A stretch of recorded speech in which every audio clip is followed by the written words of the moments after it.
saya akan teruskan dengan 2.1.3 iaitu penentu permintaan. Okey. Faktor yang mempengaruhi permintaan sesuatu barang boleh dibahagikan kepada dua, iaitu harga barang itu dan bukan harga barang itu.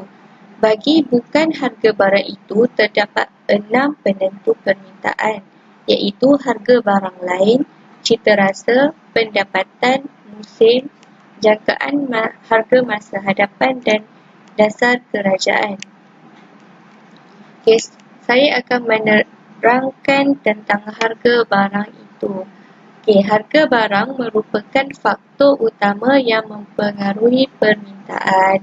Seperti yang saya jelaskan sebelum ini, hukum permintaan adalah apabila barang harga meningkat, kuantiti diminta akan menurun. Maka sebaliknya, jika harga sesuatu barang menurun, harga diminta bagi sesuatu barang tersebut meningkat. Di sini saya ada sediakan satu contoh. Contoh kelok permintaan bagi harga barang itu.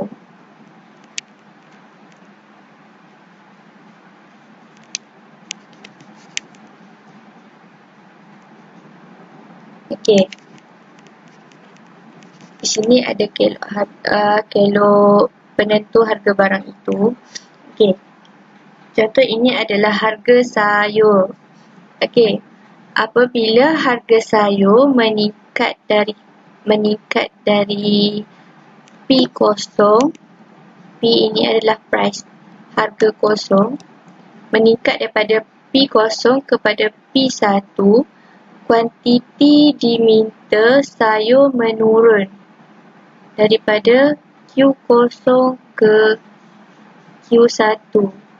P0 di sini adalah harga asal.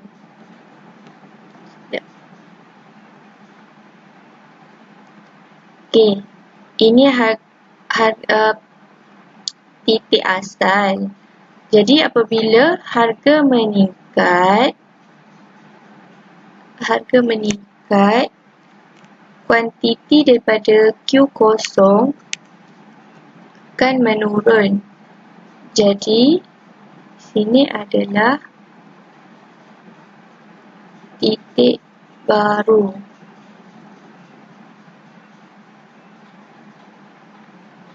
Okey, sebaliknya apabila harga sayur menurun daripada P0 ke P2,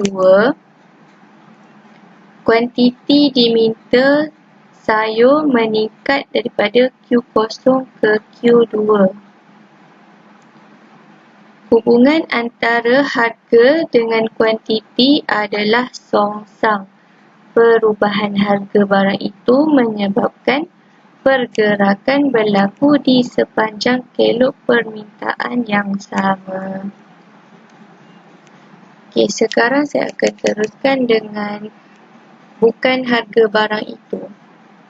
Dalam keadaan sebenar, banyak situasi menunjukkan apabila harga tetap, permintaan barang berubah. Contohnya, apabila harga minyak tetap, permintaan minyak menurun kerana peningkatan harga kereta. Maka jelaslah bahawa selain harga barang itu, terdapat juga faktor-faktor lain yang akan mempengaruhi permintaan, seperti harga barang lain, citarasa, pendapatan, musim, jangkaan masa hadapan, harga masa hadapan dan dasar kerajaan. Saya akan menerangkan satu persatu. Bagi harga barang lain, permintaan terhadap sesuatu barang juga akan dipengaruhi oleh faktor harga barang lain jika dua barang itu adalah barang yang berkaitan. Contohnya barang berkaitan yang dimaksudkan adalah barang pengganti dan barang penggenap. Di sini adalah saya sediakan barang pengganti. Barang pengganti merupakan suatu barang yang boleh diganti dengan mudah oleh barang lain. Contohnya, daging dan ikan. Dua-dua adalah makanan laut, dua-dua adalah menu. Dua-dua adalah apa yang nak cakap? Dua-dua adalah lauk untuk kita makan. Jadi apabila harga daging meningkat, isi rumah akan bertukar kepada ikan yang masih tetap harganya, maka permintaan ikan akan meningkat dan sebaliknya. Okey, bagi barang penggenap, barang penggenap adalah barang yang perlu digunakan bersama-sama dengan barang lain. Contohnya, mesin pencetak dan kartridge dakwat merupakan barang penggenap. Apabila harga mesin pencetak meningkat, maka permintaan terhadap kartridge dakwat akan berkurangan, dan sebaliknya walaupun harga kartridge dakwat tidak berubah. Okey, seterusnya adalah cita rasa. Cita rasa merujuk kepada kegemaran pengguna terhadap sesuatu barang dan perkhidmatan. Cita rasa setiap individu adalah berlainan antara satu sama lain. Contoh, iklan yang berjaya akan meningkatkan permintaan barangan.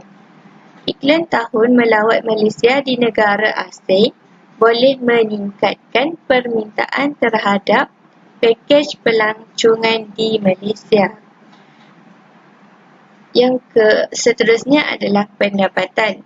Dengan andaian kartridge paribus, sekiranya pendapatan seseorang individu meningkat, maka permintaannya terhadap sesuatu barang juga akan meningkat. Hal ini demikian kerana kenaikan pendapatan individu akan membawa peningkatan terhadap pendapatan boleh guna. Maksudnya, kalau pendapatan kita meningkat, jadi keinginan kita untuk membeli barang meningkat. Okey, yang seterusnya musim. Musim-musim seperti awal persekolahan dan perayaan, permintaan terhadap barang akan meningkat. Contohnya, perayaan Aidilfitri. Contohnya awal persekolahan seperti yang akan berlaku pada kita tidak lama lagi. Okey, bila dah nak masuk sekolah, supermarket akan menjual barangan persekolahan kerana murid-murid akan masuk sekolah. Jadi ibu bapa akan mencari barang keperluan untuk masuk ke sekolah. Jadi peningkatan terhadap barang-barang persekolahan akan meningkat. Okey, perubahan cuaca juga akan menyebabkan perubahan dalam permintaan sesuatu barang. Contohnya, semasa musim panas, permintaan terhadap air batu dan aiskrim meningkat. Maka kelok permintaan barang-barang ini akan beralih ke kanan. Okey, seterusnya jangkaan harga masa hadapan. Apabila ramai pengguna menjangkakan harga sesuatu barang akan meningkat pada masa hadapan, maka permintaan pengguna terhadap barang tersebut pada masa sekarang akan meningkat. Contohnya, kalau dah tahu harga kereta Honda Civic pada tahun hadapan akan meningkat, jadi pengguna akan beli pada masa sekarang. Sebaliknya, apabila ramai pengguna menjangkakan harga sesuatu barang akan turun pada masa hadapan, mereka akan mengurangkan permintaan barang tersebut pada masa sekarang.